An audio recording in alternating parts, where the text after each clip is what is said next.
రాజధాని ఫైల్స్ సినిమాకి సంబంధించి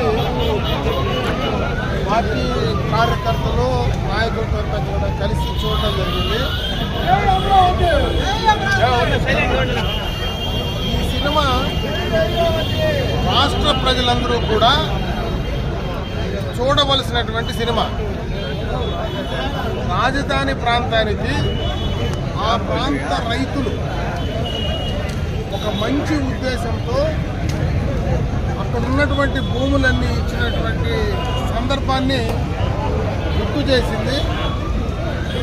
ఈ ప్రభుత్వం చేసినటువంటి కుట్రలు కావచ్చు, కుతంత్రాలు కావచ్చు, జగన్మోహన్ రెడ్డి ముఖ్యమంత్రిగా ఆనాడు ప్రతిపక్ష నాయకుడుగా చెప్పినటువంటి మాటలు, ఏదైతే మాట తప్పాడో అవి కూడా క్లియర్ కట్గా ఈ సినిమా ద్వారా ఈ రాష్ట్ర ప్రజానీకానికి తెలియజెప్పేటువంటి ప్రయత్నం ఈ సినిమాలో చూపించడం జరిగింది.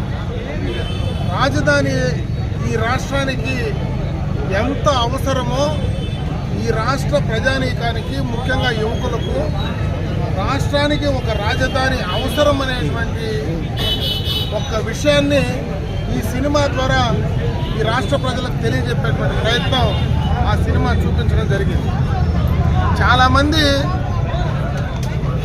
ఈ రాష్ట్రానికి రాజధాని ఎందుకు, రాజధాని కూడుపెడుతుందా, అసలు రాజధాని నీకు అవసరమా, ఈ రాజధాని నీకు అవసరమా అని సమావేశాల్లో కూడా మాట్లాడడం సోషల్ మీడియాలో చూశాను.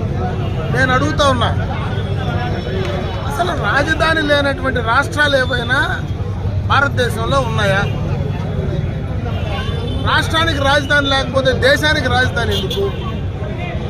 రాజధాని ఉండాల్సినటువంటి పరిస్థితి ఉండాలి. రాజధాని అవసరం ఏ రాష్ట్రానికైనా ఉంది. అట్లనే రాజధాని వల్లనే రాష్ట్రానికి ఉపయోగపడుతుందనో, లేదంటే రాజధాని యొక్క ప్రాముఖ్యతను అర్థం చేసుకోలేకనో వాళ్ళు మాట్లాడుతూ ఉంటే అది వాళ్ళ అవివేకానికి, వాళ్ళ విజ్ఞతకి వదిలిపెడతా ఉన్నారు. నేను జగన్మోహన్ రెడ్డి కానీ, వైఎస్ఆర్ కాంగ్రెస్ పార్టీ ప్రభుత్వం కానీ గతంలో ప్రతిపక్షంలో ఉన్నటువంటి సందర్భంలో జగన్మోహన్ రెడ్డి చెప్పినటువంటి మాటలు కానీ ఒకసారి రాష్ట్ర ప్రజలను గుర్తు చేసుకోమని చెప్పి సందర్భంగా తెలియజేస్తున్నారు. ఆనాడు 30,000 ఎకరాలు రాజధానికి అవసరం, రాష్ట్రం నడిపోవడం రాజధాని అవసరం. ఆ రాజధాని నేను మనస్ఫూర్తిగా స్వాగతిస్తానని చెప్పి ఆ రోజు జగన్మోహన్ రెడ్డి గారు చెప్పారు. అధికారంలోకి వచ్చిన తర్వాత 3 రాజధానుల గురించి మాట్లాడారు. ఈరోజు 3 రాజధానులకు సంబంధించి ఎక్కడ కానీ 3 రాజధానులు పూర్తి కాల. భూములు ఇచ్చినటువంటి రైతాంగాన్ని మధ్యలోనే వదిలేశారు. అక్కడ ఒకసారి పోయి చూస్తే ఆ రాజధాని వస్తుందని ఈరోజు అక్కడ విద్యాసంస్థలు వచ్చాయి, బ్రహ్మాండమైనటువంటి విద్యాసంస్థలు వచ్చాయి, దేశంలోనే మంచి రిజల్ట్స్ వచ్చేటువంటి విద్యాసంస్థలు వచ్చాయి, అసలు రోడ్లు బ్రహ్మాండంగా వచ్చాయి.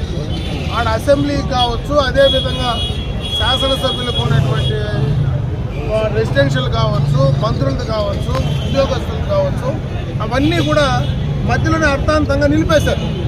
దానివల్ల ఏం లాభం అడుగుతూ ఉంటారు. ప్రజల సొమ్ముతోనే అంత పెద్ద కార్యక్రమాన్ని కడితే దాన్ని మధ్యలోనే ఆపేస్తే ఎవరికి ఉపయోగం?